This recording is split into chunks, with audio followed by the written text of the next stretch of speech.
ಇನ್ನು ಮಹಿಳೆಯರ ಹೆಸರಿನಲ್ಲಿ ನರೇಗಾ ಜಾಬ್ ಕಾರ್ಡ್ ಅನ್ನ ಮಾಡಿಸಿರುವಂತದ್ರ ಬಗ್ಗೆ ಒಂದು ಆರೋಪ ಕೇಳಿ ಬರ್ತಾ ಇದೆ. ಜಾಬ್ ಕಾರ್ಡ್ ಮಾಡಿ ಅದರಿಂದ ಕೂಲಿ ಪಡ್ಕೊಂಡು ಹಣವನ್ನ ಎಗರಿಸ್ತಾ ಇದ್ದಾರೆ ಇವರು ಅಂತ.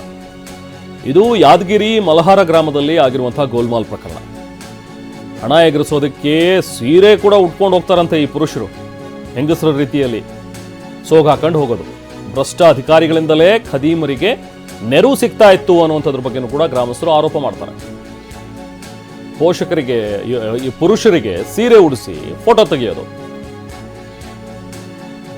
ಫೋಟೋ ತೆಗೆದ್ಬಿಟ್ಟು ಇವರಿಗೆ ನರೇಗಾ ಜಾಬ್ ಕಾರ್ಡ್ ಅನ್ನ ಮಾಡಿಸೋದು. ನೋಡಿ ಇಲ್ಲಿ ರೆಡ್ ಹ್ಯಾಂಡ್ ಆಗಿ ಹಿಡಿದಿದ್ದಾರೆ ಈಗ ಅವ್ರನ್ನ. ಅಲ್ಲಿ ನೋಡಿ ಇಲ್ಲಿ 3 ಜನ ಸೀರೆ ಹಾಕೊಂಡು ನಿಂತಿದ್ದಾರಲ್ಲ, ಇವರು ಪುರುಷರೇ ಸೀರೆ ಹಾಕೊಂಡು ಹೋಗಿ ಅಲ್ಲಿ ಫೋಟೋ ತೆಗೆಸೋದು, ಜಾಬ್ ಕಾರ್ಡ್ ಮಾಡಿಸ್ಕೊಳ್ಳೋದು, ಅದರಿಂದ ಬರೋ ಹಣನ ಎಗರಿಸೋದು. ಸೊ ಕೆಲವು ಭ್ರಷ್ಟ ಅಧಿಕಾರಿಗಳು ಕೂಡ ಇದರಲ್ಲಿ ಶಾಮೀಲಾಗಿದ್ದಾರೆ ಅನ್ನುವಂಥದ್ರ ಬಗ್ಗೆ ಆರೋಪ ಕೇಳಿ ಬಂದಿದೆ.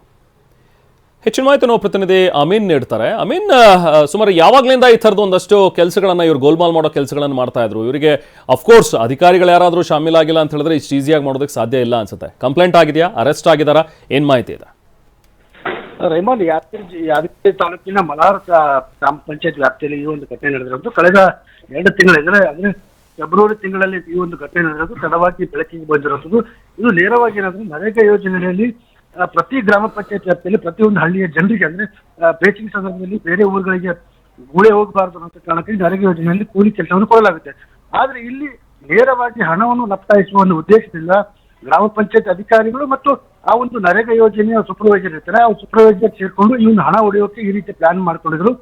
ಮಹಿಳೆಯರ ಹೆಸರಲ್ಲಿ ನಕಲಿ ಜಾಬ್ ಕಾರ್ಡ್ ಅನ್ನು ಸೃಷ್ಟಿ ಮಾಡಿದ್ರೆ, ಜಾಬ್ ಕಾರ್ಡ್ ಸೃಷ್ಟಿ ಮಾಡಿ ಮಹಿಳೆಯರ ತರನೇ ಕೆಲಸ ಮಾಡುವ ರೀತಿಯಲ್ಲಿ ಫೋಟೋಗಳನ್ನ ಸೃಷ್ಟಿ ಮಾಡಿದ್ದಾರೆ. ಅಂದ್ರೆ ಪುರುಷರಿಗೆ ಸೀರೆ ಮತ್ತು ಬ್ಲೌಸ್ ಗಳನ್ನ ಹಾಕಿ ಆ ಫೋಟೋಗಳನ್ನ GPS ಫೋಟೋ ಇರುತ್ತೆ, ಆ GPS ಫೋಟೋನ ತೆಗೆದು ಅವ್ರು ಆನ್ಲೈನ್ ಮೂಲಕ ಅಪ್ಲೋಡ್ ಮಾಡೋದಿರುತ್ತೆ.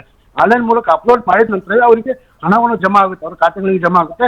ಈ ರೀತಿ ನರೇಗಾ ಯೋಜನೆ ಅಡಿಯಲ್ಲಿ ಬರುವಂತ ಬಡವರಿಗೆ ಮತ್ತು ಕೆಲಸ ಅದೇ ಕೂಲಿ ಕಾರ್ಮಿಕರಿಗೆ ಕೆಲಸ ಕೊಡುವಂತ ಉದ್ದೇಶದಿಂದ ಸರ್ಕಾರ ಒಂದು ಒಳ್ಳೆಯ ಒಂದು ಯೋಜನೆ ಜಾರಿ ತಂದಿದೆ.